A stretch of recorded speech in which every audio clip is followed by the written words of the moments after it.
ముందుగా అందరికీ నా ఉద్యమ జేబీఎం. నా పేరు రామప్ప నాయక్.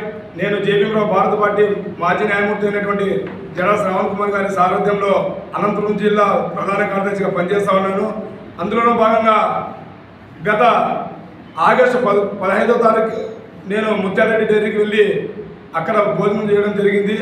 అక్కడ పులిహోర తింటుంటే పులిహోరలో తల వెంట్రుక దాదాపు ఇంత వెంట్రుక రావడం జరిగింది. వెంట్రుక వచ్చిన తర్వాత అక్కడ ఉన్నటువంటి సిబ్బందిని నేను వెళ్ళి అడిగాను.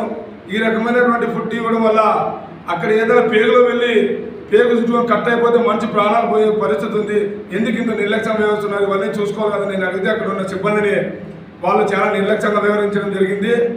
అలాగే అందుకు మేము పీజీఆర్లో వెళ్ళి కంప్లైంట్ ఇవ్వడం జరిగింది. కంప్లైంట్ ఇచ్చిన తర్వాత కూడా అక్కడ తస్లిం బాను మేడం అయినటువంటి ఫుడ్ ఇన్స్పెక్టర్ గారు కూడా వెంటనే వచ్చి అకస్మాత్తుగా తనిఖీ చేయడం జరిగింది. జరిగితే అక్కడ కొన్ని సంచలన నిజాలు బయటకు రావడం జరిగింది. అక్కడ పెడుతున్నటువంటి భోజనంలో నాణ్యత లేదు, రుచికరమైన భోజనాలు. 10 మంది పోతున్నప్పుడు కూడా అక్కడ చెనిగిత్తనాలు ఏంచి అక్కడ ఆరేసిన సందర్భం కూడా మేడం కళ్ళారా చూసింది. అలాగే మనం ఒకసారి గమనించుకున్నట్లయితే దాదాపు 5 నెలల కిందట ఫుడ్ లైసెన్స్ కూడా రెన్యువల్ చేయించుకోలేదు. వాళ్ళు పూర్తి నిర్లక్ష్యం వహిస్తూ ఉన్నారు. అంటే దీనికి కారణం అధికారులు ఏమన్నా వాళ్ళ దగ్గర మనం ముడుపులు తీసుకుంటున్నారో ఏమో నాకైతే అర్థం కావడం. కానీ మున్సిపల్ కమిషనర్ గారు ఏం చేస్తున్నారో కూడా ఈ సందర్భంగా ప్రశ్నిస్తా ఉన్నా.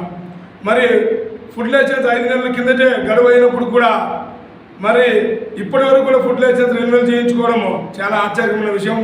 అందుకే తక్షణమే ముత్యాలరెడ్డి హోటల్ని సీజ్ చేయాలని జేబీఎంరావు బాధపడి డిమాండ్ చేస్తా ఉన్నాం. అందులో భాగంగా నిన్న వచ్చినటువంటి మేడం గారు కూడా ఈనాడు దినపత్రికలో ఇవాళ రావడం జరిగింది, ప్రత్యేక ప్రకటన ఇవ్వడం జరిగింది. ఈ ఫుడ్ లైసెన్స్ వల్ల 10,000 రూపాయలు జరిమానా వేశాము, తర్వాత వాళ్ళకి నోటీస్ ఇచ్చామని చెప్పడం జరుగుతుంది. నోటీస్ ఇవ్వడం కాదు మేడం, మీరు తక్షణమే ఇలాంటి హోటల్ని, నాణ్యత లేనటువంటి హోటల్ని తక్షణమే సీజ్ చేయాలని కూడా మేము జేబీఎంరావు బాధ నుంచి డిమాండ్ చేస్తున్నాము.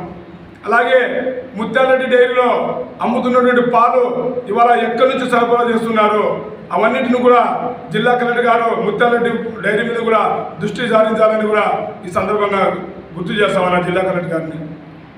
ఫుడ్ ఇన్స్పెక్టర్ మీరు కంప్లైంట్ చేస్తే వచ్చారా లేకుంటే ఎట్లా? మేము పీజీఆర్లో కంప్లైంట్ ఇచ్చిన తర్వాత ఫుడ్ ఇన్స్పెక్టర్ రావడం జరిగింది. మీరు కమిషనర్ గారిని ఏం డిమాండ్ చేస్తున్నారు? నిన్న కమిషనర్ గారి దగ్గర వెళ్ళాము, ఫోన్ చేస్తే ఫోన్ రెస్పాన్స్ కాలేదు ఆయన. మేము కమిషనర్ గారు ఒకటే డిమాండ్ చేస్తున్నాం, ఇలాంటి నాణ్యతమైనటువంటి ఆహారం ఇస్తున్నటువంటి ముత్యాలరెడ్డి హోటల్ని తక్షణమే సీజ్ చేయాలని డిమాండ్ చేస్తున్నాం. అందులో భాగంగా తక్కువ రేటుకే ఇక్కడ అన్ని రకాలైనటువంటి రుచి ధరలు దొరుకుతాయని కొన్ని లక్షల మందికి తల్లులకు పాలు కావాల్సినటువంటి డైరీలో కూడా చాలా అవకతవకలు జరుగుతూ ఉన్నాయి కూడా ఇవాళ స్పష్టంగా మీడియా ముందు తెలియజేస్తామని. అలాగే నిన్న జరిగినటువంటి ఫుడ్ ఇన్స్పెక్టర్ మేడం గారు కూడా మేము అక్కడ కొన్ని ఫుడ్ షాంపులు తీసుకెళ్ళమని చెప్పాం. హల్వా తీసుకెళ్లారు, దాని తర్వాత గులాబ్ జామ్ కూడా షాంపులు తీసుకెళ్ళడం జరిగింది. అక్కడ ముత్యాలరెడ్డి పాల డైరీలో పాలు చాలా రకంగా ఇవాళ పోతా ఉన్నాయి, కొన్ని వేల లీటర్లు పోతున్నాయి. అక్కడ ముత్యాలరెడ్డి డైరీలో పాలు ఎక్కడి నుంచి వస్తాయి అనేది మున్సిపల్ కమిషనర్ గారు మీడియా ముందుకు వచ్చి చెప్పాలని కూడా ఈ సందర్భంగా డిమాండ్ చేస్తాను. ముత్యాలరెడ్డి పాలు కల్తీ చేస్తా ఉన్నాడని మీరు భావిస్తున్నారా? అవును, చేస్తా, దాంట్లో 100% భావిస్తా ఉన్నాం. ఓకే, మరి ఇన్ని రకాలు ఇప్పుడు పాలలో కల్తీ లేకపోయినప్పుడు ఇన్ని బ్రాండ్లు ఎలా పెట్టగలుగుతారు? ఎక్కడ చూసినా ముత్యాలరెడ్డి డైరీ, ఎక్కడ చూసినా బ్రాంచ్ 1, బ్రాంచ్ 2, బ్రాంచ్ 3, ఏ రకంగా వస్తుంది?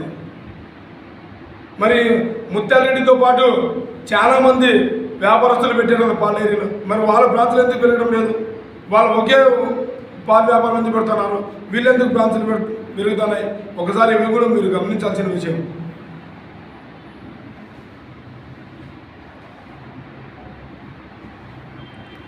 ఓకే.